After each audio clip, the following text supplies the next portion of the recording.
Gente, esse jogo entre as duas maiores torcidas do Brasil que aconteceu no ano passado, ele coloca de um lado 28 milhões de corintianos, de outro você tem cerca de 36 milhões de 42. flamenguistas. O BAP falou 42 Tu vai ontem. contradizer o BAP. Qual é a fonte do BAP? Qual é a fonte? O BAP. Então, a minha fonte é o Datafolha. É o BAP e o BOP. O Datafolha, o Brasil tem dois grandes institutos de pesquisa, né? O Datafolha e o Ibope. Na última pesquisa que a gente tem de torcidas, que é do Datafolha, no ano passado, 36 milhões de flamenguistas. Não tá ruim não, hein, gente? 36 milhões de flamenguistas e 28 milhões de corintianos. Segundo o Datafolha, tá? Não é o Rizek, o PET ou o BAP, é o Datafolha. A gente tá falando de dois times que são os mais populares do Brasil, os atuais campeões estaduais de Rio e de São Paulo.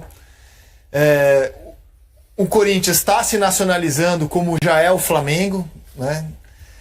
E é engraçado porque essa rivalidade que eles têm trazido mais ultimamente, assim, é uma rivalidade de bastidor, de espaço, de mercado, de torcida, por isso que até a gente está brincando com a torcida, porque eles não têm uma história rica em campo, de um contra o outro. São poucos confrontos. O Maestro, inclusive, jogou um dos poucos jogos de mata-mata. Jogou não. Dois, né? Ele fez um gol determinante. Ele jogou 2 dos 6 confrontos que ao longo da história eles já fizeram. Jogou 84 na quartas de final, né? Isso. E depois a Copa do Brasil.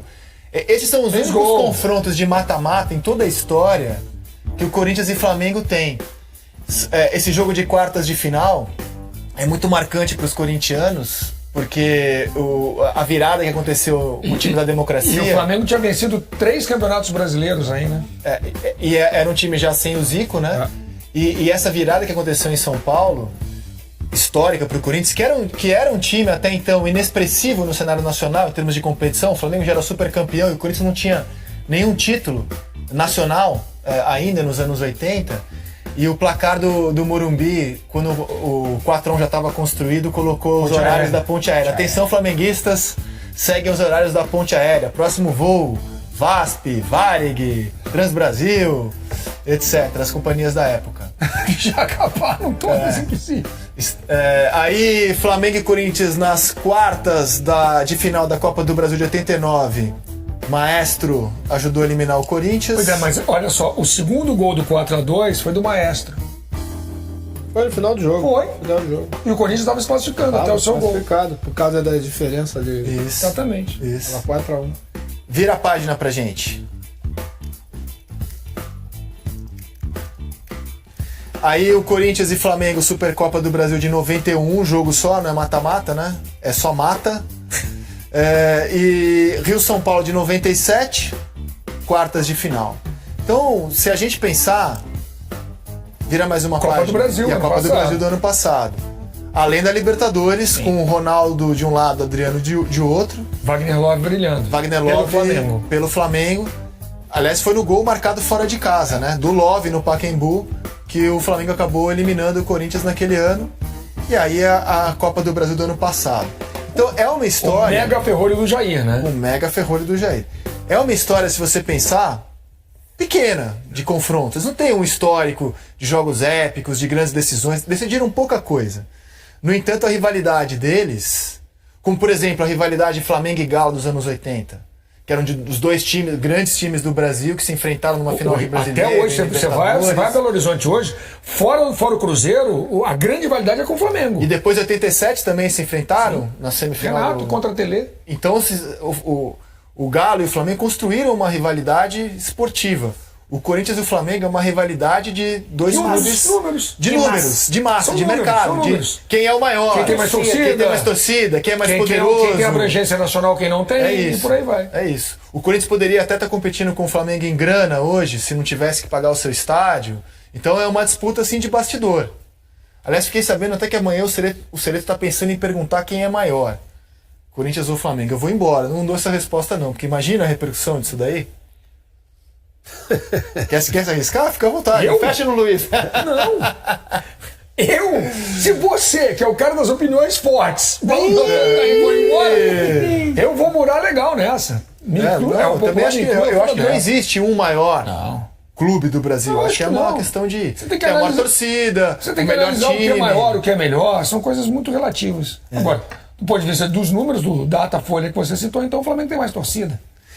Que lembrança você tem, maestro, de enfrentar o Corinthians? Essa de 89, porque eu tinha acabado de voltar, né? Voltar da Itália naquele período. Era meu retorno. E os jogos da democracia com Sócrates. O Zico fez gol também nesse Fez. confronto, né? Fez um gol. Nos 4-2. E aqueles confrontos que tinham da época da democracia, né? Com o Magrão, com o Vladimir, Casão. com o Casão, com aquela galera toda ali, que são grandes jogos, né? O mundo mudou tanto, cara. Você vê 84. O Casão tava contando que quando o Flamengo passa pelo Flamengo, todo mundo conhecia o Flamengo dos anos 80, né? E quando o Corinthians passa, como você não tinha TV a cabo, era muito mais complicado ver jogos, eles não conheciam direito o Fluminense. O time do Fluminense, treinado pelo Parreira. Tomaram um baile no Morumbi. 2-0 no Morumbi e 0-0 no Maracanã. Eles não conheciam direito quem era aquele time, com o Romerito, Washington, Assis e tal. Ficaram conhecendo ali no Morumbi. Parreira era o técnico do Fluminense. O pai era o técnico do Fluminense. O Fluminense acabou campeão naquele ano. Era a época dourada. Os anos 80 foram a década dourada do Flamengo. Vamos lembrar essa década dourada do Flamengo? Até então o Corinthians era um time inexpressivo nacionalmente. Ele tinha feitos da sua torcida. Mas peraí, deixa eu dar uma contextualizada nisso. Se dava muito mais importância ao campeonato estadual do que se dá hoje também. Sim. Mas Então tem uma situação que você jogava um campeonato estadual durante 6 meses. Eram outros tempos. Mas né? mesmo no estadual, o Corinthians ficou de 54 até 77 sem conquistar. Não, mas eu estou contextualizando que em termos nacionais se dava menos valor aos campeonatos nacionais. Mas teve a invasão corintiana no Maracanã, por exemplo. Mas a projeção que o Flamengo teve nacional, ganhando os brasileiros de 80, Mas o 82, time do 83, Flamengo, 87, Libertadores, Mundial. O maior time da história do Flamengo. Isso então, foi a década dourada. Sim, Na claro, verdade, do essa Flamengo. década ela começa antes de 81, ela começa em 78, né, com o Campeonato Carioca. Depois de 79 foram jogados 2 campeonatos cariocas, né, um carioca e outro especial. Aí depois você pula pro brasileiro de 80, né? E porque durou muito tempo, né? Você vai 78, 79, 80, 81, 82 e 83, né? Foram 6 anos seguidos, né? Com o clube não só conquistando, mas também revelando uma quantidade muito grande de jogadores. Foi quando apareceu o slogan de craque o Flamengo faz em casa. É isso aí. E a década dourada do Corinthians? A gente estava aqui se perguntando qual que é a década dourada do Corinthians. Será que é a dos anos 90, quando ele começa a conquistar nacionalmente, ele ganha os seus 3 campeonatos brasileiros, uma Copa do Brasil e começa a se reestruturar? A gente acha que não. A década dourada do Corinthians acho que é atual. É atual. Embora o momento, né, hoje não seja um momento dourado, não é nenhum timaço, nada, mas nessa década o Corinthians ganhou 3 campeonatos brasileiros, uma Libertadores e um Mundial. Então o Flamengo vai encarar é o melhor momento financeiro da história do Flamengo contra o melhor momento técnico, a década de melhor momento técnico da história do Corinthians. Concordo. E olhando só para o campo, eu vejo o Flamengo muito favorito nesse duelo. E vocês? Tá aí quietinho, Pet? Quero saber. E você? O Love falou que a obrigação de ganhar é do Flamengo, o Love falou. Eu acho que o mando de... Love foi treinado por Felipão, acho. Na seleção, Felipão, talvez acho que foi, já tenha no como. Palmeiras, talvez, Você não vê essa obrigação técnica do Flamengo? Técnica? É. Não, vamos lá. Primeiro é um clássico muito, muito difícil, né? Tá vendo que é equilibrado, né? 3 vitórias para cada lado. Mas eu acho, se fosse pelo times agora que você está olhando, o Flamengo é favorito. Com todo respeito ao Corinthians, o Flamengo é o favorito. Mas é muito difícil esse jogo e tem uma troca de ano passado. O Flamengo também era favorito e perdeu.